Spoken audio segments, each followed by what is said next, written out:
Hi, welcome to Wednesday, and we're going to do letters today. This is from our friend Alex in New Jersey. You mentioned that your pets can stay earthbound and hang around your house. How do they maintain their energies? Through the emotional energies generated by people or other animals? If so, would their presence also drain the people or animals they chose to be with, affecting their health? Or are they too small to be of any consequences? It's very rare that a pet stays earthbound. Somebody actually comes and gets it. And depending, if you've got a 200-pound St. Bernard, yeah, that's earthbound. It's going to affect anybody living in the house. But if it's, a normal-sized cat or a little dog or, not so much. And what about larger animals that you've seen earthbound, like horses or other large herd animals in the wild? Where do they get their energy? From other animals. And horses, race horses, it's pretty obvious, the tracks and the jockeys and the trainers. And so the last one is, you mentioned that earthbound spirits do not go through walls but use doors to enter a house as they did in life. Of course, with the exception of college dorms. So if earthbound spirits are shut out of a house because the house is protected by the quincies and are desperate about getting in, some so desperate that they are pounding on doors, wouldn't they resort to alternative ways such as going through windows, chimneys, attic vents, or even walls themselves? I have them come in chimneys, and that is why if you have a fireplace, there's a seat on it. And if you have access to your attic, there is also seats on your attic doors. So, but regular walls, they do not mess with that at all. Okay, this is from Ann in Pennsylvania. Short and to the point, Marianne. I wonder whether ghosts, earthbound ghosts, have emotions or are capable of relationships among themselves. Have not found that with adults. They are happy, they are sad, yeah, and angry or mean, or yeah, same personalities they had when they were alive. The only ones that do have a relationship with each other are kid ghosts. Kid ghosts actually hang out with one another, and so yeah, they obviously have a relationship. There was one that when my daughter saw them, Tara, the daughter that can do this, she looked at this little girl and was talking to her, and she was holding the hand of a little boy, and as she's talking to this little girl, he tugged on her sweater and said, "Hey, she can see us." And Tara blinked and they disappeared. So, okay, this one is from Mohandas, and he is from India, Mumbai. I'm probably slaughtering that. I am affected by spirits. Also, my rival/enemies put their spirits on my house and me also. In India, our god is called Hanuman. He whispers a lot to people and comes to them. Some get benefit, but in my case, not successful. I will try to contact people who can remove them, but they have not been successful, and it can't stop them from. I think the man thinks he has a curse or spirits in his house, which is very possible. He needs my help, and he would like to bring me to India to take care of this for him. Gosh, I appreciate that, but no, I don't think I'll be coming to India anytime soon. And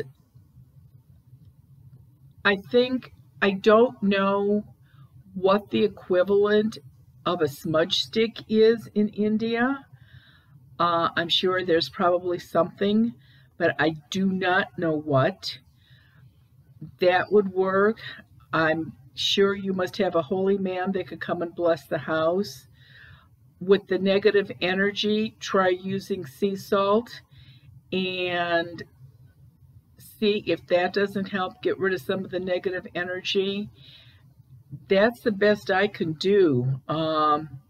You could get on Zoom and we could see exactly what's going on in the house, but that, I don't know how or what the time zones or anything, because the next Zoom is on the 18th of this month, Monday, and it's at 7:30 Eastern Standard Time, America.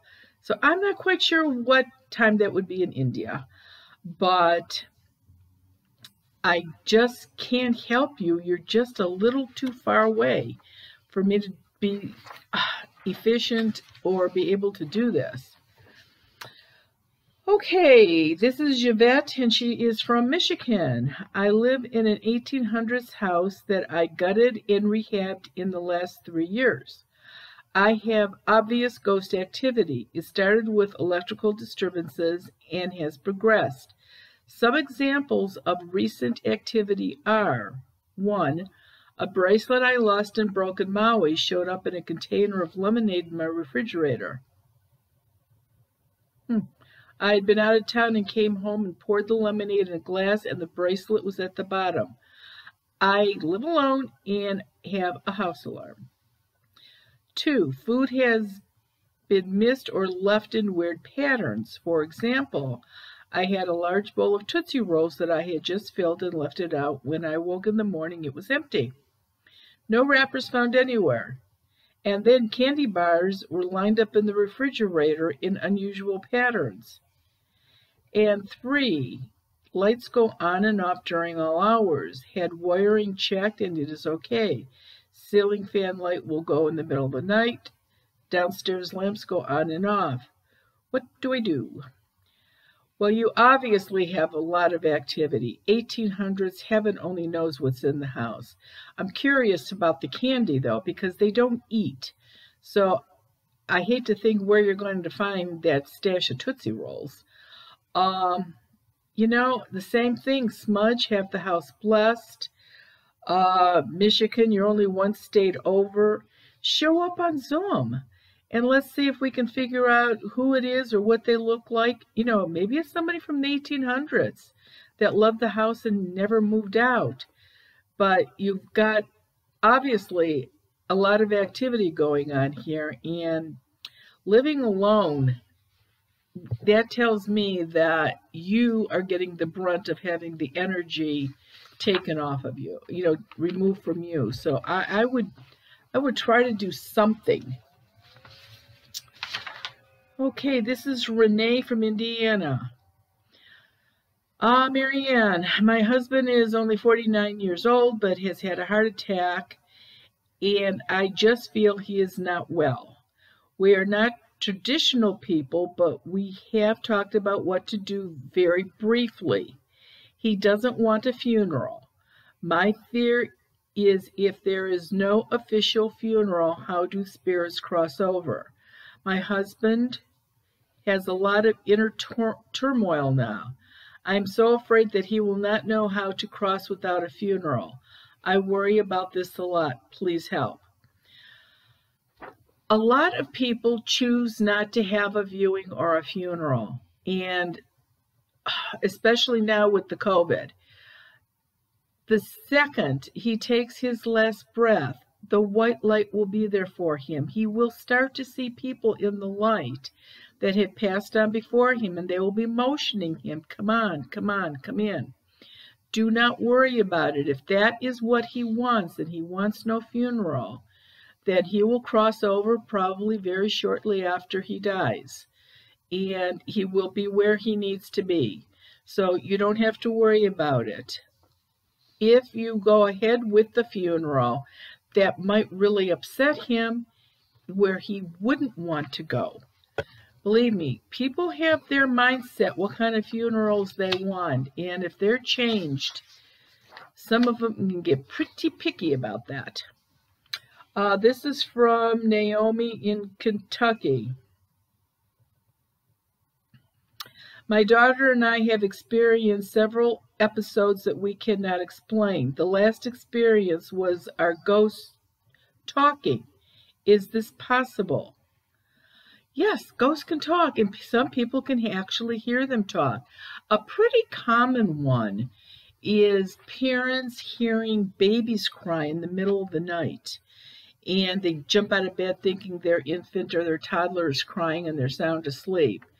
And yeah, sometimes it's a cat meowing outside or whatever, and it can sound like a baby. But they can make baby noises or call, "Mommy, Mommy," real soft. And you go running and there's nobody there. But yes, look for that to happen the week working up to a full moon or an eclipse. They have a lot more energy then, and they can actually be heard. You know, I've heard say, sound asleep, or somebody calls out your name and they'll go, "Yeah, what?" And then it dawns on them, "Oh, heck, I'm in the house by myself. Who just called me?" All right, this one is from Larry in New Jersey. We have been experiencing some paranormal activity in our home for about the last 5 years. Toilets flush by themselves, the television has gone on by itself, creaking steps, floors as if someone were walking around, and voices. A friend who was visiting also saw a man in the bathroom mirror behind her. Actually, let me stop there for a minute. That is not that uncommon. A lot of people, after they get out of the shower or the bath, the mirror steamed up. So they'll take their towel or their hand and, wipe the mirror with it, and all of a sudden, somebody's standing behind them. That's actually pretty common. More recently, my mother was visiting and sleeping in our guest room. She was awakened and felt a strong presence sitting on the side of the bed. She also felt a breeze from the hall enter the bedroom. We are the 7th owners of this house. We have no fear, but we're wondering what's going on here. The house was built in 1937. The toilets flushing, the creaking floors, that is everything that an earthbound spirit can absolutely do. And the voices, I just said this in the last letter, absolutely. You can feel a temperature change. It's not always cold. It could be warm too. And they can sit on the end of a bed. For those of you that have pets that sleep in your bed with you, a lot of times you think, "Oh, the cat just jumped up," and you move your feet and, "Gee, there's no cat." Or, "Is that the dog snuggling up in my, lower back?" You put your hand back there. No, there's no dog. So, yeah, they could absolutely do that, Larry. I would say start smudging, get the priest in, minister, bless the house. Don't throw holy water around. But absolutely, it sounds like you've got activity going on there. Okay, I am going to change this up a little bit. Over 2 years now, 2 years and November, December, January, 3 months. So it's been a while. There's a lot of YouTubes out there with a lot of information in them. And it seems that all these letters that are coming in are terrific.